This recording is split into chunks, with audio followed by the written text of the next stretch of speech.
ശ്രീനാരായണ സാംസ്കാരിക സമിതി കായംകുളം യൂണിറ്റിന്റെ 2024-2026 ഭാരവാഹികളുടെ തെരഞ്ഞെടുപ്പും പൊതുയോഗവും കായംകുളം എസ്.എൻ. സെൻട്രൽ സ്കൂളിൽ നടന്നു.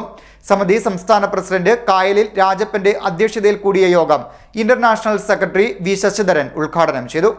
ശ്രീനാരായണ സാംസ്കാരിക സമിതി കായംകുളം യൂണിറ്റിന്റെ 2024-2026 വർഷത്തിലേക്കുള്ള ഭാരവാഹികളുടെ തെരഞ്ഞെടുപ്പും പൊതുയോഗവും കായംകുളം എസ്.എൻ. സെൻട്രൽ സ്കൂളിൽ നടന്നു. സമിതി സംസ്ഥാന പ്രസിഡന്റ് കായലിൽ രാജപ്പന്റെ അധ്യക്ഷതയിൽ കൂടിയ യോഗം ഇന്റർനാഷണൽ സെക്രട്ടറി വി ശശിധരൻ ഉദ്ഘാടനം ചെയ്തു. പ്രശ്നത്തിന് പരിഹാരമുണ്ടാക്കാനായി പലതവണ നമ്മൾ സംസ്ഥാന കമ്മിറ്റിയും ഇന്റർനാഷണൽ കമ്മിറ്റിയും ഇതിന് പരിഹാരമുണ്ടാക്കാനായി ശ്രമിച്ചിട്ടുണ്ടെങ്കിലും അത് പഴയപടി തന്നെ മുന്നോട്ട് പോവുകയാണ്.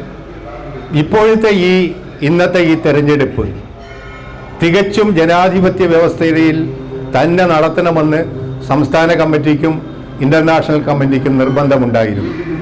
അതിൻ്റെ അടിസ്ഥാനത്തിലാണ് ഒരു ഇലക്ഷൻ പ്രൊസീജിയർ എന്തൊക്കെയാണ്, അനുവർത്തിക്കേണ്ട എന്തൊക്കെ ഘടകങ്ങളാണുള്ളത്, അത് മുഴുവനായും പാലിച്ചുകൊണ്ട് തന്നെയാണ് നമ്മൾ ഈ ഇലക്ഷൻ പ്രൊസീജിയർ ഇന്നിവിടെ നടത്തിയിരിക്കുന്നത്. ഇതിൻ്റെ ഇലക്ഷൻ്റെ റിസൾട്ട് നമ്മൾ ഡിക്ലെയർ ചെയ്യാനിരിക്കുന്നതേ ഉള്ളൂ. ഇലക്ഷൻ പരിസമാപ്തിയിൽ എത്തിയിരിക്കുകയാണ്. അതിൻ്റെ റിട്ടേണിംഗ് ഓഫീസർ ഇപ്പോൾ ഉടനെ തന്നെ ഇവിടെ എത്തും. ഇലക്ഷൻ ഡിക്ലെയർ ചെയ്ത് കഴിഞ്ഞാൽ ഇതിൻ്റെ പുതിയ ഭാരവാഹികൾ ഈ മഹാപ്രസ്ഥാനത്തിൻ്റെ സാരഥികളായി ചാർജ് എടുക്കുന്ന ഒരു ചടങ്ങ് കൂടിയുണ്ട്.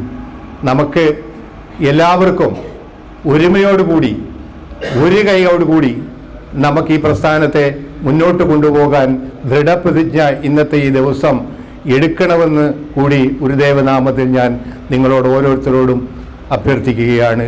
ഗുരുദേവൻ ജയിക്കട്ടെ. ജയ് ഗുരു. സംസ്ഥാന സെക്രട്ടറി രത്നാകരൻ ആശംസാ പ്രസംഗം നടത്തി. കമ്മിറ്റി ചെയർമാൻ പള്ളിയമ്പിൽ ശ്രീകുമാർ സ്വാഗതവും കൺവീനർ വി ആർ റോബിൻ നന്ദിയും പറഞ്ഞു. 4 മണിവരെ നടന്ന തെരഞ്ഞെടുപ്പിൽ ഡോക്ടർ പി പത്മകുമാർ പ്രസിഡന്റായും പള്ളിയമ്പിൽ ശ്രീകുമാർ സെക്രട്ടറിയായും വിജയിച്ചു. ബി ശശിധരൻ വൈസ് പ്രസിഡന്റായും എം രവീന്ദ്രൻ ജോയിന്റ് സെക്രട്ടറിയായും പ്രൊഫസർ പി എം സുകുമാരബാബു ട്രഷററായും തെരഞ്ഞെടുക്കപ്പെട്ടു. എക്സിക്യൂട്ടീവ് കമ്മിറ്റി അംഗങ്ങളായി P Anilkumar, C Bhadran, Binu D, doctor K Muraleedharan, S Narayanadas, S Dhanapal, Pushpadas, C R Robin, R Sasankan, Sreekumar K Upendran, A Beena, Anitha Sathyan എന്നിവരും വിജയിച്ചു. പുതിയ ഭരണസമിതി ചുമതലയേറ്റു. പ്രസിഡന്റ് ഡോക്ടർ പി പത്മകുമാറിന് ഇന്റർനാഷണൽ സെക്രട്ടറി വി ശശിധരൻ സത്യവാചകം ചൊല്ലിക്കൊടുത്തു. തുടർന്ന് മറ്റുള്ളവരും പ്രതിജ്ഞ ചൊല്ലി ചുമതലയേറ്റു. CDNet news Kayamkulam.